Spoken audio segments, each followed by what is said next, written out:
오늘은 적그리스도를 심판하시는 예수님, 이런 제목으로 함께 은혜를 받고자 합니다. 요한계시록에는 장차 될 일이 4장부터 22장까지 아주 많은 분량을 차지하면서 기록되어 있습니다. 장차 될 일, 그 중에서 임박해 오는 가까운 장래에 다가올 그 장차 될 일부터 말씀을 드립니다. 첫째는 뭐냐? 적그리스도의 통치 시대가 온다는 겁니다. 일명 대환란 시대라 그럽니다. 6장부터 인을 뗄 때에 말 탄 자들이 등장합니다. 말을 탔다는 것은 세력을 잡았다는 의미가 됩니다. 그러므로 이 세상의 권세를 잡고 이 세상을 지배하는 통치자들이 등장합니다. 바로 이 말 탄 자가 누구냐 하면은 적그리스도입니다. 그러므로 적그리스도가 세력을 잡고 지배하는 그 시대가 적그리스도 통치 시대입니다. 그런데 이 통치 시대에는 어린 양의 진노, 하나님의 진노가 임하는 것이 특징이라고 합니다. 요한계시록 6장 15절에서 17절을 읽습니다. 땅의 임금들과 왕족들과 장군들과 부자들과 강한 자들과 모든 종과 자유인이 굴과 산들의 바위 틈에 숨어 산들과 바위에게 말하되 우리 위에 떨어져 보호자에 앉으신 이의 얼굴에서와 그 어린 양의 진노에서 우리를 가리라. 그들의 진노의 큰 날이 이르렀으니 누가 능히 서리요 하더라. 땅에는 왕들과 장군들과 귀족들이나 자유인이나 노예들이나 상관없이 모든 사람들이 이 환란 시대에 적그리스도가 통치하는 바로 그 시대에는 산이 무너져서 내 무덤이 되었으면 좋겠다. 돌이 무너져가지고 내가 돌에 파묻혀서 죽으면 좋겠다. 그런 시대가 온다는 겁니다. 왜? 너무 환란이 심하고 재앙이 심하기 때문에 이 세상 사는 그 자체가 너무 고통이고 너무 큰 환란이기 때문에 산이 무너져서 내 무덤이 되고 돌이 무너져서 나의 돌무덤 되기를 원할 것이라고 애언하고 있는 겁니다. 그런데 이 적그리스도가 통치하는 이 시대의 후반부에는 더 극심하다고 애언하고 있습니다. 후반부에 극심한 재앙이 애언되어 있습니다. 요한계시록 13장 4절에서 5절을 다 같이 읽어봅니다. 용이 짐승에게 권세를 주므로 용에게 경배하며 짐승에게 경배하여 이르되 누가 이 짐승과 같으냐? 누가 능히 이와 더불어 싸우려 하더라. 또 짐승이 과장되고 신성모독을 말하는 입을 받고 또 42달 동안 일할 권세를 받으니라. 42달은 3년 반입니다. 그러므로 적그리스도의 통치 시대의 그 후반부의 3년 반이 더 환란이 극심하고 살기가 힘든 시대가 온다는 겁니다. 아무리 적그리스도가 권세를 가지고 말을 타고 달리면서 세계를 지배해도 하나님이 허용한 기간은 시한부요. 3년 반입니다. 짧습니다. 길다면 길지만 짧은 기간에 반짝하고 이 세상을 괴롭히는 이 적그리스도의 등장을 말하고 있습니다. 바로 이 적그리스도는 그 배후의 세력이 마귀의 세력이라고 그랬어요. 용이 바로 이 짐승에게 권세를 준다고 그랬어요. 용은 마귀를 상징합니다. 짐승은 바로 적그리스도를 의미합니다. 통치자를 왜 짐승이라고 말하느냐? 사람은 사람이로되 짐승 같은 인간이라 이 말이죠. 그러므로 앞으로 이 세계를 지배하는 권세자들이 다 짐승 같다는 겁니다. 짐승. 이 무서운 바로 이 짐승 같은 인간이 마귀로부터 권세를 받고 42달 동안 역사에 큰 환란을 가져오게 된다. 그리고 또 하나의 짐승이 등장합니다. 계시록 13장 11절 읽어봅니다. 내가 봄에 또 다른 짐승이 땅에서 올라오니 어린 양같이 두 뿔이 있고 용처럼 말을 하더라. 어린 양을 닮았다 그랬어요. 어린 양과 같은 형상으로 오는데 알고 보니까 바로 그 속에는 용처럼 말을 하고 아주 이상한 짐승이 땅에서 올라온다. 이건 바로 뭘 의미하느냐 하면은 어린 양 예수 그리스도를 흉내내는 가짜 그리스도, 가짜 구세주, 가짜 종교 지도자, 바로 그걸 말합니다. 또 이 용의 말을 하는 이 어린 양을 닮은 이 짐승이 무슨 일을 하느냐 15절을 읽어보면은 그가 권세를 받아 그 짐승의 우상에게 생기를 주어 그 짐승의 우상으로 말하게 하고 또 짐승의 우상에게 경배하지 아니하는 자는 몇이든지 다 죽이게 하더라. 아주 못된 짓을 합니다. 짐승을 우상으로 숭배하게 한다는 겁니다. 자기한테 숭배하라는 것이 아니고 짐승을 숭배하게 한다는 겁니다. 그래서 그 짐승의 우상이 말을 하게 한대요. 아니 어떻게 짐승의 우상이 말을 합니까? 돌로 만든 부처상이 말하는 거 들어본 적이 없지요. 나무를 가지고 따듬은 어떤 우상이 말을 하는 법이 없지 않습니까? 그러나 말세의 적그리스도는 이와 같이 자기 우상을 세워놓고 말을 하게 한다는 겁니다. 이 얼마든지 가능한 시대가 지금 됐습니다. 인공지능, AI라고 하는 이 인공지능을 탑재하면은 나를 꼭 닮은 우상을 만들어 놓고 이 인공 탑재를 통해서 말을 하게 하면은 진짜 나보다도 더 말 잘하는 내 우상이 서게 되는 거예요. 이런 시대가 오는데 누가 이와 같은 일을 하느냐? 어린 양을 닮은 짐승, 바로 그것이 거짓 선지자입니다. 거짓 종교단체입니다. 그것이 바로 언론입니다. 그것이 바로 방송 매체요, 신문 기자요, 그것이 바로 이 세상에 소위 말해서 지식인이라고 하는 학자들, 교수들, 이런 그룹이 바로 우상을 숭배하게 하는 그런 거짓 선지자 그룹이 된다는 것을 성경이 말하고 있습니다. 13장 16절에서 18절을 다 같이 봅니다. 그가 모든 자, 곧 작은 자나 큰 자나 부자나 가난한 자나 자유인이나 종들에게 그 오른손이나 이마에 표를 받게 하고 누구든지 이 표를 가진 자 외에는 매매를 못하게 하니 이 표는 곧 짐승의 이름이니 그 이름의 수라. 지혜가 여기 있으니 총명한 자는 그 짐승의 수를 세어보라. 그것은 사람의 수니 그의 수는 666이니라. 우리가 많이 들어서 알고 있죠. 666, 666이라고 하는 이 숫자를 손에 받든지 손등에든지 이마에든지 뭐 얼굴에든지 그걸 받아야만이 매매가 가능하도록 그렇게 세계를 지배하고 인간을 지배하는 시대가 바로 적그리스도의 시대고 바로 그와 같은 무서운 시대가 마지막 3년 반 안에 일어난다고 하는 것을 성경이 우리에게 보여주고 있습니다. 과연 그런 일이 가능할까? 얼마든지 가능합니다. 20세기가 접어들면서 이 세상에는 인간을 신으로 숭배하게 하는 인간 숭배가 버젓하게 20세기에 일어났습니다. 1871년에 명치 유신에 성공을 했습니다. 일본입니다.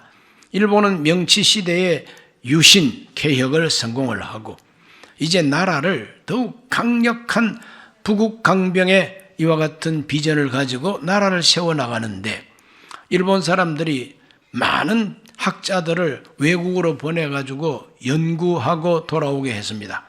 갔다 온 사람들이 다 이렇게 말하기를 자, 저 우리보다 앞선 유럽에 가보니까 또 미국에 가보니까 기독교가 백성들의 마음을 확 사로잡고 있더라고요. 그러니까 주된 종교가 있어야만이 이 나라가 부강할 수가 있다. 그럼 우리 일본은 기독교를 그렇게 받아들여야 되느냐? 아니다. 우리 일본은 오래전부터 천황이 있지 않느냐. 그러므로 태양의 후손이라고 하는 천조 대신을 숭배하게 하자. 그 천조 대신의 영이 바로 천황 속에 지금 머물고 있다. 그래서 전 국민들에게 천황 숭배 사상을 심습니다. 기독교, 불교, 모든 다른 종교도 바로 이 신도이즘, 일본의 신, 바로 천황 앞에 절을 해야 된다는 겁니다. 그러므로 이거는 국가 행사이기 때문에 종교 행사가 아니다. 이런 말을 하면서 전 종교인들도 이것만은 해야 된다. 신사참배해야 된다. 그리고 일본 천황 숭배해야 된다는 거예요. 그래야 일본 국민된 기본이라는 거지. 이것이 일제시대 우리 한국에까지 건너와 가지고 우리 기독교 목사들을 불러놓고 이것은 국가의식이지 종교의식이 아니다. 이렇게 속이면서 신사참배 강요했습니다. 끝까지 반대하는 분들은 목숨을 바쳤어요. 그러니까 순교를 했습니다. 목숨을 잃어가면서 우리는 일본 천황 앞에 우리는 숭배할 수 없다. 1계명, 2계명을 범하는 것이다. 이렇게 해서 우리 한국 기독교는 그래도 지조 있는 분들이 많아가지고 오늘 이만큼 부흥할 수가 있었지만 일본은 몽땅 다 숭배하고 한 사람도 천황 숭배 때문에 순교한 자가 없습니다. 그러니까 지금도 일본은 바로 일본의 신도에 눌려 있다는 걸 보게 되죠. 이 바로 사람을 신으로 숭배하게 하는 그런 모습이었습니다. 이것이 바로 적그리스도가 세계를 통치할 것이라고 하는 것을 애행연습하고 보여주는 맛보기인 것입니다. 우리 한반도 바로 저 휴전선 이북의 북한은 지금도 김일성이가 통치하고 있는 나라입니다. 김일성이가 통치하는 나라예요. 죽은 지가 옛날이에요. 그래도 어버이 수령님은 우리와 함께 계시다. 이러면서 김일성을 숭배합니다. 그 인간을 신처럼 숭배하죠. 북한의 김일성 동상이 7만 개가 넘는답니다. 이 7만 개가 넘는 이 동상을 나라 구석구석 세워놓고 국민들에게 절하게 합니다. 이것이 바로 북한식 공산주의 체제인 것입니다. 적그리스도가 앞으로 AI 인공지능을 통해 가지고 자기 우상 만들어서 말하게 하는 것은 쉬운 일입니다. 온 세계를 AI를 이용해 가지고 다 지배하고 표를 받게 하고 이 표 안 받으면 매매 자체가 안 되는 거죠. 요즘도 우리 한국은 카드 결제가 아니면 현찰 결제가 안 되는 데가 많습니다. 이와 같은 시대가 바로 적그리스도의 시대고 마지막 3년 반이 아주 극하게 환란이 재앙이 임할 것이라고 성경이 말하고 있습니다. 자, 이와 같은 적그리스도 통치 시대에 믿는 우리에게 최고의 복음은 무엇입니까? 우리에게 최고의 복음은 예수 믿는 사람을 하나님은 이 환란 시대에 들어가지 않게 하시고 하늘로 옮겨가신다. 데리고 가신다. 하늘로 끌어올리신다. 휴거. 그러므로 말세에 휴거 되는 것이 최고의 복음이라 이 말이죠. 오늘 이 자리에서 예배하는 저와 여러분 모두가 다 휴거 되시기를 예수 이름으로 축복합니다. 아니야, 환란 당해야 돼. 그렇게 믿는 사람은 환란을 당하시기를 바랍니다. 그래서 환란 잘 당하고 하나님 앞에 상 받으시기를 바랍니다. 잘 있거라 세상아 나는 가노라. 성령 바람 불어오면 높이 올라가 천국에서 천상에서 우리 주 예수님을 경배할 것이라. 그 희망을 가진 사람은 그 믿음대로 소망대로 될지어다. 두 번째로 장차 다가올 일 중에서는 이 적그리스도의 시대는 환란이 계속되는데 특별한 심판이 있다고 말합니다. 하나님의 심판이 적그리스도 통치 기간에 일어난다는 것입니다. 적그리스도 통치 기간에 일어날 하나님의 특별한 심판, 첫 번째가 뭐냐 하면은 큰 엄녀를 심판한다고. 아주 그냥 마담 중에서도 왕마담, 큰 엄녀를 심판한다고 하는 말이 나와요. 요한계시록 17장 1, 2절을 다 같이 읽어보겠습니다. 또 7 대접을 가진 7 천사 중 하나가 와서 내게 말하여 이르되 올라오라. 많은 물 위에 앉은 큰 음녀가 받을 심판을 너에게 보이리라. 땅의 임금들도 그와 더불어 음행하였고 땅에 사는 자들도 그 음행의 포도주에 취하였다 하고. 큰 음녀라 그랬어요. 큰 음녀. 아마 온 세계에서 창녀 올림픽을 했다면은 금메달리스트라 말. 이 큰 음녀, 온 세상 왕들과 임금들이 이 음녀하고 다 음행을 했다는 거죠. 이게 의미하는 바가 무엇이냐? 17장 18절 말씀을 다 같이 읽어보겠습니다. 또 네가 본 그 여자는 땅의 왕들을 다스리는 큰 성이라 하더라. 이 여자는 한 개인적인 여자가 아니에요. 창녀로서 음행을 일삼는 한 창녀 개인 인간이 아닙니다. 음녀로 표시되는 바로 이 음녀는 뭘 말하느냐? 큰 성이라. 땅의 왕들을 다스리는 큰 성이라 그랬어요. 큰 성이라는 말은 하나의 큰 세력이라 이 말입니다. 음란한 세력, 음행하는 세력. 바로 이 세력은 뭐 어떤 세력이냐 하면은 종교인들이 이 음행하는 바로 이 음녀하고 관계를 가지게 되는 것은 종교 통합을 통해서 자기 종교의 지조를 내버리고 섞어버리는 것입니다. 그래서 우리 기독교로 말하면은 세계 종교 통합 운동에 들어가가지고 기독교만 구원받는 종교가 아니다. 다른 종교에도 구원이 있다. 이러면서 우리 함께 악수하고 싸우지 말고 평화의 시대를 이루자.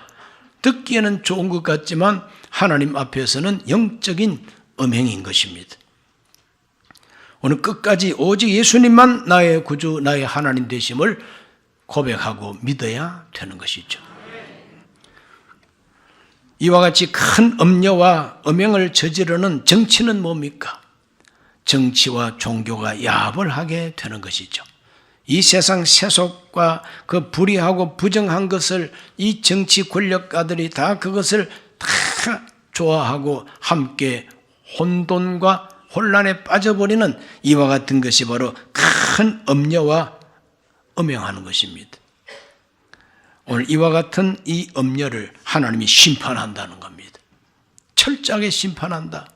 그러므로 장차 종교적인 음행을 반드시 하나님은 심판한다.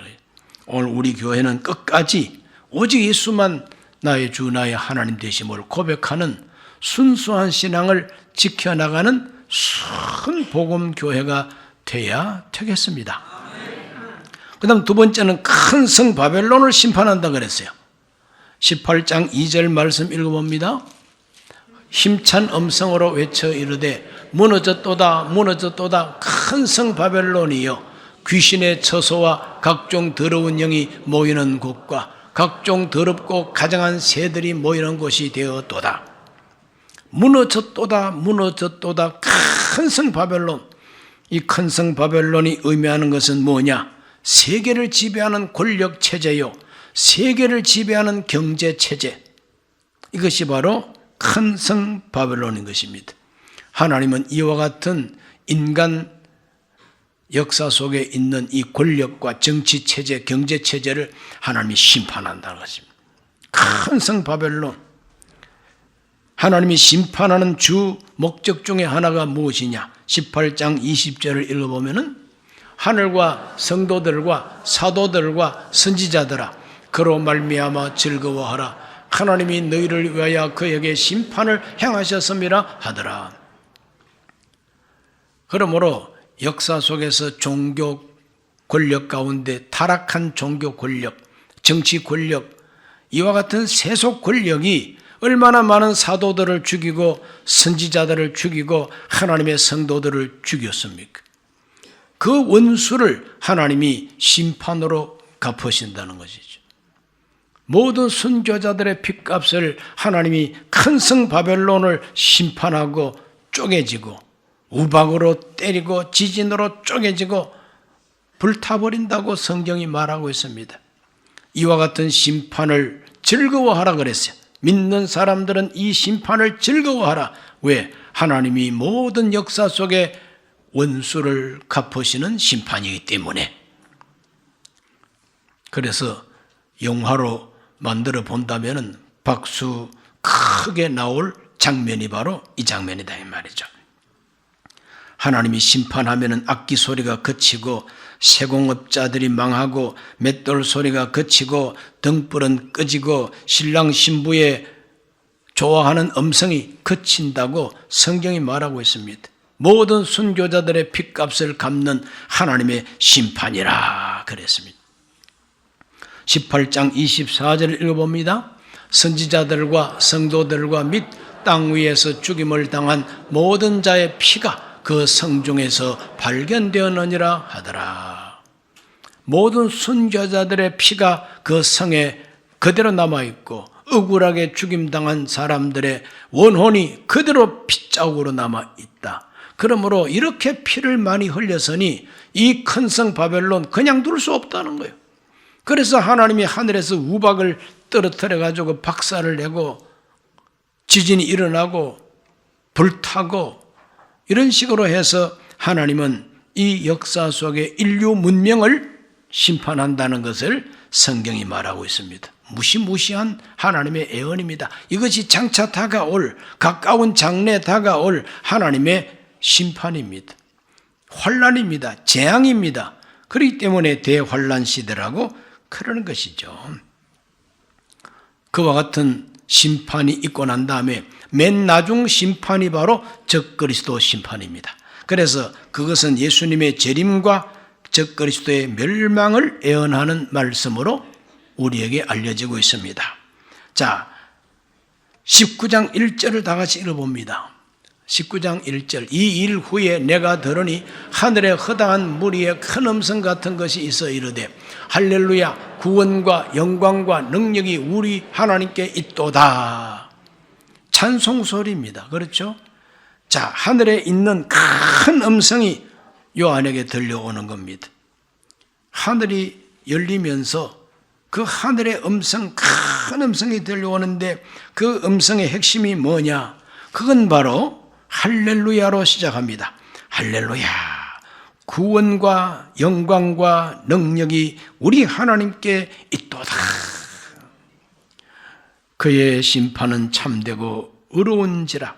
음행으로 땅을 더럽게 한 큰 음녀를 심판하사 자기 종들의 피를 그 음녀의 손에 갚으셨도다.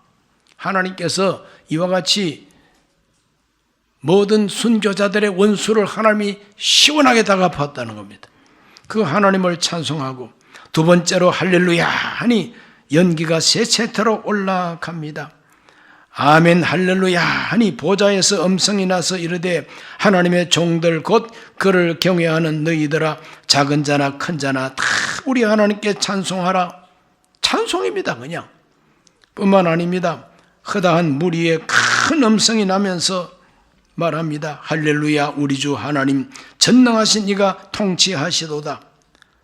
이러면서 하나님 어린 양의 혼인잔치가 열렸다고 여기서 말하고 있습니다. 그러므로 이 하늘에 있는 큰 음성의 핵심이 뭐냐? 혼인잔치의 음성이다 이 말이죠. 19장 9절을 다 같이 읽어봅니다. 천사가 내게 말하기를 기록하라. 어린 양의 혼인잔치에 청함을 받은 자들은 복이 있도다 하고 또 내게 말하되 이것은 하나님의 참되신 말씀이라 그랬습니다. 어린 양 혼인잔치가 저 하늘에 열리고 있음을 큰 찬송으로 우리에게 알려주고 있다 이 말이죠. 그러므로 예수 그리스도가 재림하시고 적그리스도가 멸망하는 이 마지막 때에는 하늘이 열리고 어린 양 혼인잔치가 이루어지는 모습을 우리가 듣게 되고 보게 된다는 겁니다. 그 어린 양 혼인잔치에 참여하는 사람이 복이 있는데 바로 그 사람들이 누구냐? 데려감을 받은 사람, 옮겨짐을 받은 사람, 휴거된 교회라 이 말이죠. 그러므로 휴거된 교회는 어린 양 혼인잔치의 신부로 참여하게 됩니다. 어린 양 혼인잔치의 신부로 참여하는 교회, 이것이 바로 휴거된 교회요, 하나님이 옮겨간 교회요, 데려간 교회. 우리 모두가 다 옮겨지게 되시기를 바랍니다. 가기 싫은 사람 어쩔 수 없죠. 그리고 두 번째는 땅에 임하는 백마탄자와 그 군대를 보여줍니다. 오늘 읽은 본문의 말씀입니다. 19장 11절을 한 절 읽어봅니다. 또 내가 하늘이 열린 것을 보니 보라 백마와 그것을 탄 자가 있으니 그 이름은 충신과 진실이라. 그가 공의로 심판하며 싸우더라. 하나님의 공의와 정의를 가지고 심판하면서 싸우러 오시는 백마탄자가 누구냐? 예수님이시다. 그래서 그 후로 쭉 읽어보면은 그가 피 뿌린 옷을 입었는데 그 이름은 하나님의 말씀이라 칭하더라. 이 세상에 하나님 말씀이라는 이름을 가진 자가 누굽니까? 예수님이십니다. 말씀이 육신이 되어 우리 가운데 오신 분이 예수님이십니다. 우리 하나님은 이와 같이 심판하러 오시는데 그 예수님 재림하실 때 흰옷 입고 흰말을 타고 오시는 그 예수님을 따라서 함께 내려오는 군대가 있었다. 14절을 다 같이 읽어봅니다.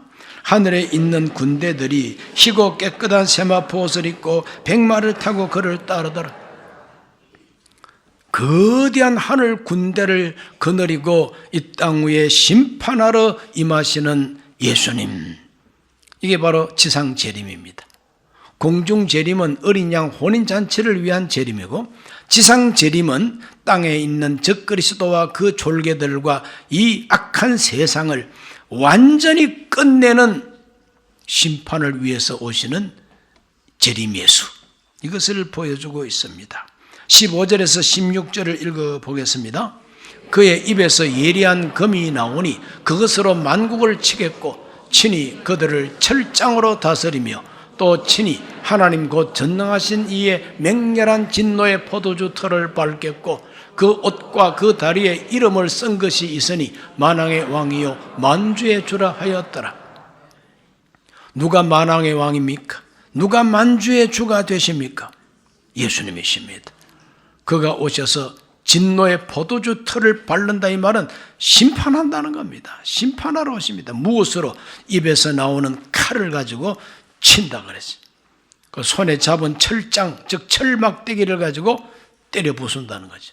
이러므로 재림하시는 예수님은 칼을 가지고 오시고 철막대기를 갖고 오시고 그리고 진노의 포도주 털을 밟는 것처럼 밟으러 오시는 우리 예수님.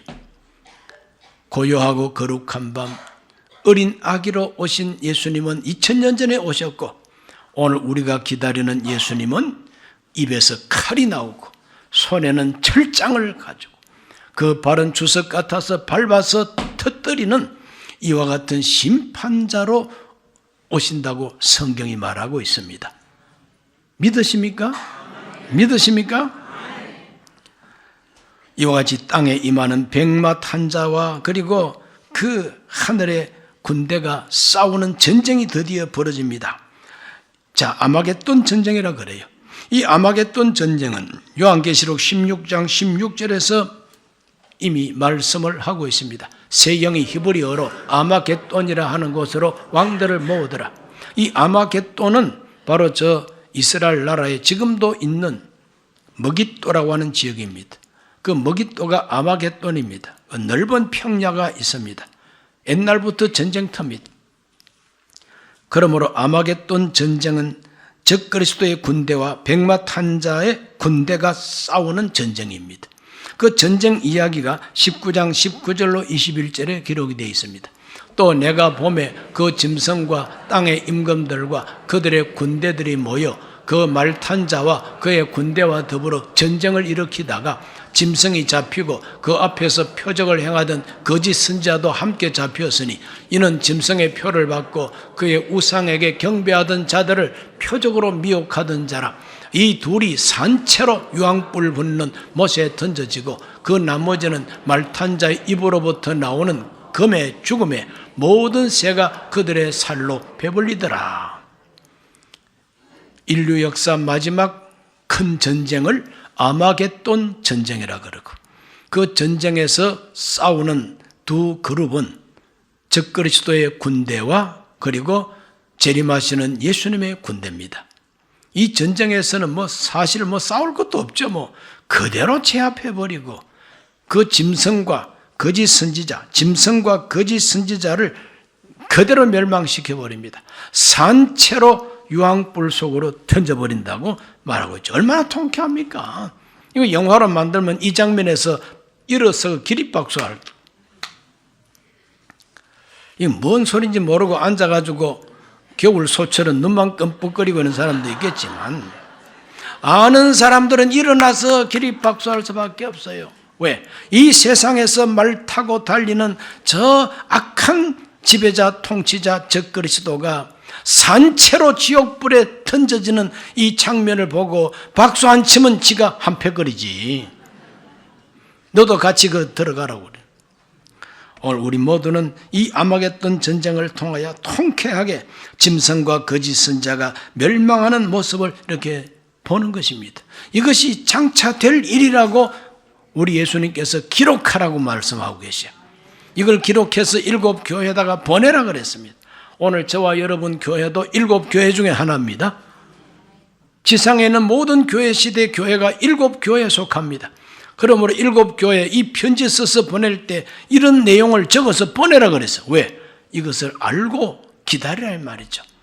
환란이 오고 박해가 오고 적그리스도가 나타나서 짐승의 표를 받아라 그러고 그럴지라도 낙심하지 말고 기다리면 이 승리의 때가 온다는 것이고 어린 양 혼인잔치에 청함을 받은 사람은 이따위 짐승의 표를 받지 않아도 벌써 옮겨졌으니까 얼마나 감사합니까?